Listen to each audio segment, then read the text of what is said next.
मालेगाव शहरात दोन घटना घडल्या। एक,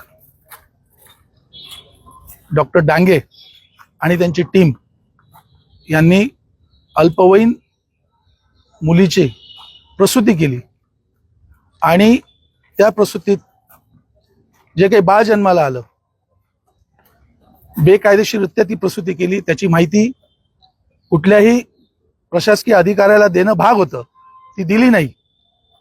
अशी माहिती न देता परस्पर अशी बेकायदेशीर प्रसूती त्यांनी केली आणि जे काही बाळ जन्माला आलं ते बाळ विक्री करण्यासाठी त्यांनी स्वतःजवळ ठेवून घेतलं।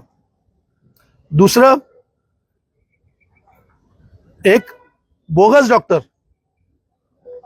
त्यांनी एका महिलेची प्रसूती सीझर करून त्या महिलेचा जीव देखील गेला आणि त्या प्रसूतीतून जन्माला आलेलं बाळ हे सुद्धा मृत्युमुखी पडलं। खेदजनक बाब आहे की ते बाळ अक्षरशः त्या बोगस डॉक्टराने गोणीत घालून त्या परिवाराच्या स्वाधीन केलं।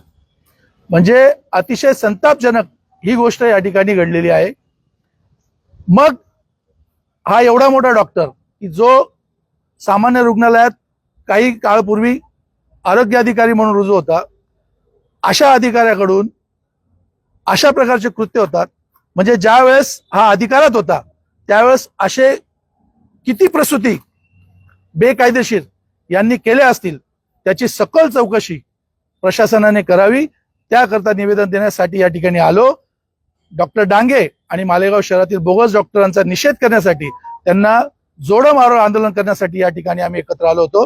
त्या पद्धतीने निवेदन आम्ही या ठिकाणी देणार आहोत आणि त्यांच्यावर अतिशय कडक कारवाईच नव्हे तर मालेगाव शहरात ज्या पद्धतीने ही जी काही चेन चालू आहे, मग ते मागील काळात आपण बघितलं होतं सोनोग्राफी सेंटर, त्या ठिकाणी निदान केलं जातं, लिंग चाचणीचं निदान केलं जातं आणि त्यानंतर ह्या अशा प्रकारच्या प्रसूती असतील, गर्भधारणा असेल,